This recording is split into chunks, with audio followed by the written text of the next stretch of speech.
बिस्मिल्लाहिर्रहमानिर्रहीम अस्सलाम वालेकुम। जो मैंने पहली वीडियो बनाई थी सीसीई के लिए इम्पोर्टेंट एमसीक्यूज़ जो कि हम एक्सपेक्ट कर सकते हैं गेम से पूछे जा सकते हैं। गारंटी भाई आपको कोई भी दे रहा है तो वो अपना चूरन मंजन फ़क्की जो भी आप बोलते हैं वो बेच रहा है। हम सिर्फ एक्सपेक्ट कर सकते हैं कि ये से सवालात आ सकते हैं, क्योंकि ये जितने भी सवाल मैं आपको बता रहा हूँ ये मैंने पास्ट पेपर से उठाए हैं। पाकिस्तान में जितनी भी टेस्ट होती हैं उनमें से कुछ वहाँ से कुछ वहाँ से कुछ वहाँ से उठाएँ, क्योंकि अक्सर पास्ट पेपर्स रिपीट होते हैं। तो उसका आज पार्ट 2 है जो कि कल मैंने वीडियो अपलोड की थी। तो चलिए आज की वीडियो को स्टार्ट करते हैं। सबसे पहला क्वेश्चन है, who was the founder of नवाए वक्त न्यूज़पेपर। जो न्यूज़पेपर था नवाए वक्त उसका फाउंडर कौन था? तो उसका सही ऑप्शन है ऑप्शन ए हमीद निज़ामी उसका फाउंडर था। सब कॉन्टिनेंट में जितने भी मशहूर न्यूज़पेपर्स हैं ना उनको भी याद कर लें, जैसे अल हिलाल जो है वो अबू अल कलाम आज़ाद का न्यूज़पेपर था, या जैसे हमदर्द हो गया, कामरेड हो गया, ये सब जो है न्यूज़पेपर आपको लाजमी याद करने चाहिए क्योंकि ये सवालात रिपीट होते हैं।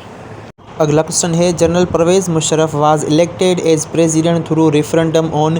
रेफरेंडम के थ्रू जनरल परवेज़ मुशर्रफ जो है वो एज अ प्रेसिडेंट कब इलेक्ट हुए थे? तो उसका सही ऑप्शन है ऑप्शन बी 30 अप्रैल 2002 में जो है वो एज अ प्रेसिडेंट इलेक्ट हुए थे। एक सवाल आपसे पूछ सकते हैं कि कारगिल वार जब लड़ी गई थी 1999 में 1999 में, उस वक्त पाकिस्तान का चीफ़ ऑफ आर्मी स्टाफ कौन था? तो वो परवेज़ मुशर्रफ था। एक और सवाल, क्योंकि इनकी डेथ रिसेंटली हुई है तो ये आपसे करंट अफेयर के पोर्शन में पूछ सकते हैं कि परवेज़ मुशर्रफ की डेथ कब हुई थी?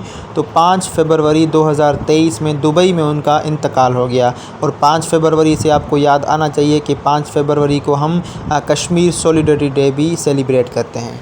अगला क्वेश्चन है, the name of the daughter of Quaid-e-Azam was. Quaid-e-Azam की बेटी का नाम जो है वो क्या था? तो उसका सही ऑप्शन है ऑप्शन बी उसका नाम था दीना। अगला क्वेश्चन है, who was the founder of Lodhi dynasty. Lodhi dynasty का फाउंडर कौन था? तो उसका सही ऑप्शन है ऑप्शन बी बहलूल लोधी को कहा जाता है कि ये फाउंडर है लोधी डायनेस्टी का।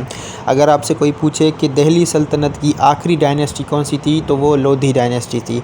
इसमें सिर्फ 3 रूलर थे जिनको याद करना बहुत ही आसान है। बहलूल लोधी उसका फाउंडर था, उसके बाद सिकंदर लोधी आया, उसके बाद इब्राहिम लोधी आया, जिसको फर्स्ट बैटल ऑफ पानीपत में इब्राहिम लोधी को जो है वो बाबर ज़हीरुद्दीन मोहम्मद बाबर ने शिकस्त दी और सब कॉन्टिनेंट में दिल्ली सल्तनत का इख्तिताम हो गया और एक नया रूल शुरू हो गया जिसको आज हम मुग़ल रूल के नाम से जानते हैं या मुग़ल डायनेस्टी के नाम से जानते हैं। ये जो दिल्ली सल्तनत थी ये स्टार्ट हुई थी 1206 से, स्लेव डायनेस्टी से स्टार्ट हुई थी और 1526 इब्राहिम लोधी पर आके ख़त्म हो गई। अगला क्वेश्चन है, chapter 1 of the 1973 constitution deals with. 1973 का जो आइन है उसमें पहला चैप्टर किस चीज़ के मुतालिक है या किस चीज़ से वो डील करता है? तो उसका सही ऑप्शन है ऑप्शन ए फंडामेंटल राइट्स से वो डील करता है। फंडामेंटल राइट्स मीन्स हमारे बुनियादी हुकूक, right to education, right to have a property, या जितने भी हमारे बुनियादी हुकूक है उसके मुतालिक चैप्टर 1 जो है वो डील करता है 1973 के कॉन्स्टिट्यूशन का। अगला क्वेश्चन है, Faiz Ahmed Faiz is buried in. वहीं फ़ैज़ अहमद फ़ैज़ की कोई तो बात है उसमें फ़ैज़ हर खुशी जिस पर लुटा दी हमने। तो उसका सही ऑप्शन है ऑप्शन बी वो लाहौर में दफन है। सवाल आ जाए कि जो है वो पैदा कहाँ पर हुए थे तो वो द सिटी ऑफ स्पोर्ट्स में पैदा हुए थे, इट मीन्स सियालकोट में पैदा हुए थे। उनको लीनिन प्राइज़ भी मिला था। ये भी सवाल आ सकता है कि उनको लीनिन प्राइज़ किसकी तरफ से मिला था? तो वो यूएसएसआर की तरफ से मिला था, जिसको आज के दौर में हम रशिया के नाम से जानते हैं। अगला क्वेश्चन है, वो is popularly known as father of Indian constitution. Indian constitution का, इंडियन आइन का फादर किसको कहा जाता है? तो उसका सही ऑप्शन है ऑप्शन ए BR अम्बेडकर को कहा जाता है father of the Indian constitution. अगला क्वेश्चन है, Zulfikar Ali Bhutto's first ministry was. Zulfikar Ali Bhutto की पहली मिनिस्ट्री कौन सी थी? मतलब उसने सबसे पहले कौन सी मिनिस्ट्री होल्ड की थी? तो उसका सही ऑप्शन है ऑप्शन बी वो सबसे पहले जो है उसकी मिनिस्ट्री थी कॉमर्स की। उसके बाद वो अयूब की कैबिनेट में जो है वो फॉरेन मिनिस्टर भी बना।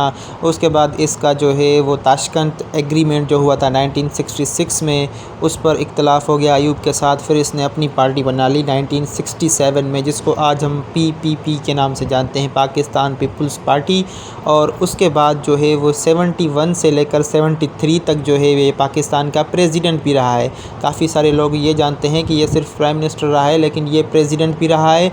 और कहीं पर सवाल आ जाए the only civilian chief marshal law administrator कौन है पाकिस्तान की हिस्ट्री में, तो वो जुल्फ़िकार अली भुट्टो ही थे। उसके बाद जो है वो जब आइन आया 1973 वाला, फिर ये प्राइम मिनिस्टर बने थे पाकिस्तान के। अगला क्वेश्चन है when Aligarh college become university, Aligarh college university कब बना था? तो उसका सही ऑप्शन है ऑप्शन सी 1920 में उसको यूनिवर्सिटी का दर्जा दे दिया गया था। MAO स्कूल जो है वो बना था 1875 में, उसको कॉलेज का दर्जा मिला था 1877 में और later on it become the university in 1920। अगला क्वेश्चन है who was the prime minister of India at the time of Tashkent agreement, जब ये एग्रीमेंट साइन हो रहा था उस वक्त इंडिया का प्राइम मिनिस्टर कौन था? तो उसका सही ऑप्शन है option D Lal Bahadur Shastri was the prime minister of India at the time of Tashkent agreement. Tashkent agreement 1966 में हुआ था। पाकिस्तान की तरफ से अयूब खान गया था जो कि पाकिस्तान का प्रेसिडेंट था। और ये भी सवाल आ सकता है कि इस एग्रीमेंट को मीडिएट किसने किया था, एज अ ब्रिज या as a mediator, as a broker किसने काम किया था? तो वो USSR ने किया था, union of Soviet socialist Republic. वहाँ का एक प्राइम मिनिस्टर था, उसने इस ट्रीटी को मीडिएट किया था।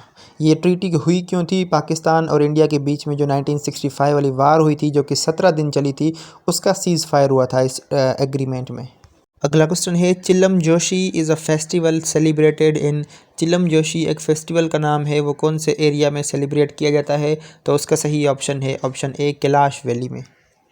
अगला क्वेश्चन है Tipu Sultan had diplomatic relations with which French king, Tipu Sultan का किस किंग के साथ डिप्लोमेटिक रिलेशन थे, किससे ताल्लुकात थे? तो उसका सही ऑप्शन है ऑप्शन बी नेपोलियन बोनापार्ट से उसके डिप्लोमेटिक रिलेशन थे। ये सवाल भी आ सकता है कि टीपू सुल्तान के वालिद का नाम क्या है? तो उसके वालिद का नाम है हैदर अली। और जो है टीपू सुल्तान को टाइगर ऑफ मैसूर भी कहा जाता है। एक सवाल मेरा आपसे है कि टीपू सुल्तान का असल नाम क्या है? ये बहुत मर्तबा पेपर्स में आया है, तो कमेंट सेक्शन में लाजमी बताइए कि टीपू सुल्तान का असल नाम क्या है। अगला क्वेश्चन है how many countries joined NATO, NATO को अभी तक कितनी कंट्रीज़ ने ज्वाइन किया है? सिंपली पूछ रहा है कि टोटल कंट्रीज़ कितनी है नेटो में। तो उसका सही ऑप्शन है ऑप्शन डी 32 कंट्रीज़ हैं। रिसेंटली जो है वो 32 हो गई हैं नेटो की जो ज्वाइनिंग मेंबरशिप है। नेटो का फुल फॉर्म है नॉर्थ एटलांटिक ट्रीटी ऑर्गेनाइजेशन। इसका हेड क्वार्टर जो है वो ब्रसल्स में है, ब्रसल्स जो कि बेल्जियम का कैपिटल है। अगला क्वेश्चन है Geneva is the city of which country, Geneva जिसे सिटी ऑफ कॉन्फ्रेंसेस बोला जाता है वो किस कंट्री में लोकेटेड है? तो उसका सही ऑप्शन है ऑप्शन डी, ये लोकेटेड है स्विट्ज़रलैंड में।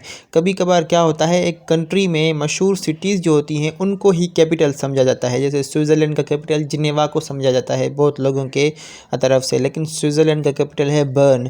इटली का कैपिटल है रोम। जैसे तुर्की है एक ट्रांस कॉन्टिनेंटल कंट्री है, आधा हिस्सा उसका जो है वो एशिया में है और कुछ हिस्सा उसका यूरोप में है। तो तुर्की का कैपिटल इस्तांबुल को समझा जाता है क्योंकि उसका वो मशहूर शहर है, लेकिन तुर्की का कैपिटल है अंकारा और इसकी करेंसी है तुर्किश लीरा। और USA का कैपिटल है वाशिंगटन DC।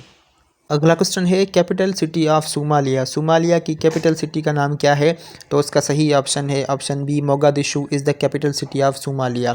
दूसरे जो सिटीज़ लिखे हुए हैं उसके जो है आपको मैं कंट्रीज़ बता देता हूँ। जैसे नायरोबी जो है वो कीनिया का कैपिटल है। कीनिया से मुझे बात याद आ गई कि पाकिस्तान का जो सहाफ़ी था अरशद शरीफ, उसको भी जो है वो कीनिया के कंट्री में कत्ल कर दिया गया था। हवाना जो है वो क्यूबा का कैपिटल है, क्यूबा जिसे sugar bowl of the world भी बोला जाता है। और हेलसिंकी जो है वो फ़िनलैंड का कैपिटल है और Finland I guess happiest country consider किया जाता है in the world happiest index या जो भी इंडेक्स आती है उसमें। तो ये थी आज की वीडियो। उम्मीद करता हूँ ये वीडियो आपको पसंद भी आएगी और आपको काम भी आएगी। अगर मज़ीद वीडियोज़ ऐसी आपको चाहिए तो कमेंट सेक्शन में लाजमी बताइएगा और वीडियो को लाइक कर दें, चैनल को सब्सक्राइब कर दें अगर वीडियो अच्छी लगी हो। तो मिलते हैं अगली वीडियो में, तब तक के लिए अपना बहुत सारा ख्याल रखिए, मुझे दुआ में याद रखिए। अल्लाह हाफ़िज़।